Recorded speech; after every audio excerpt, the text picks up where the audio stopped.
I think Asia is really the best positioned of the major regions right now, just given the good control of the virus in most of the region outside of India and some parts of Southeast Asia.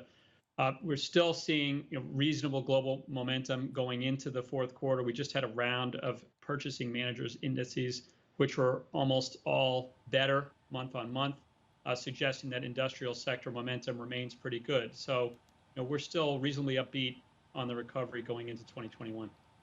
Right, and all the data that you've seen out of China, Andrew, off late, do you think all of it is conclusive? Because on the consumption side, things have been a bit patchy if you track the movement on retail sales.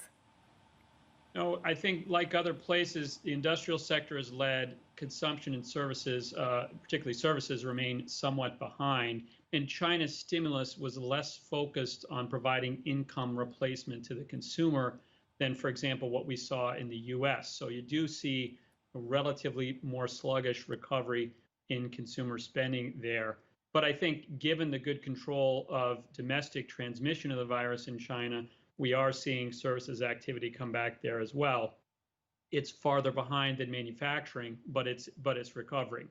And I think elsewhere in the region, the bulk of the recovery has also been in industry rather than in services so far.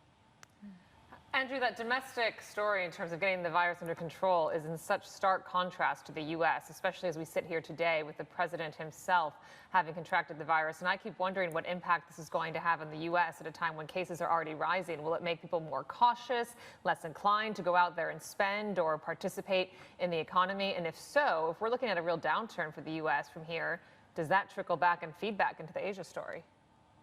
I think hard to know how all that plays out, but a couple of things we can be reasonably confident about. We do think a fiscal stimulus in the U.S. would have positive spillover effects in terms of growth to Asia. We're not anticipating we'll get a fiscal stimulus before the election at this point. There are still talks ongoing, so it's possible, and President Trump has indicated he'd like to see a fiscal stimulus. But at this point, we think it's a bit more likely to come after the election. Of course, the election result itself matters quite a bit.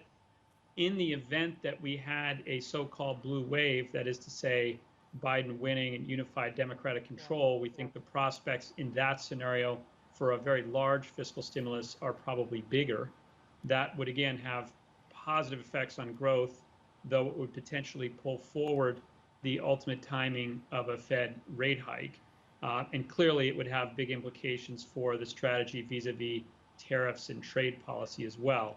And then lastly, I think the other big uncertainty is about, as you said, the coronavirus, the vaccine, and particularly a vaccine. If we get early availability of a vaccine, we could see some of the same kinds of more growth-boosting effects, faster recovery, although potentially an earlier onset to Fed rate hikes down the road.